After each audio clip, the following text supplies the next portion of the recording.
Наталья Крандеевская-Толстая.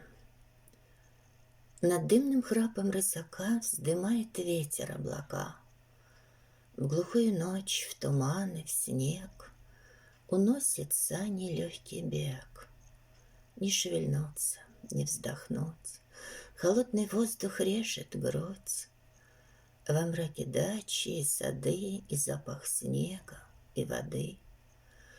О, пожалей, остановись, уйми коней лихую рысь. Но тверже за спиной рука, все громче посвист ямщика. Все безнадежней, все нежней звенят бубенчики коней. И сумасшедшая луна в глазах твоих отражена.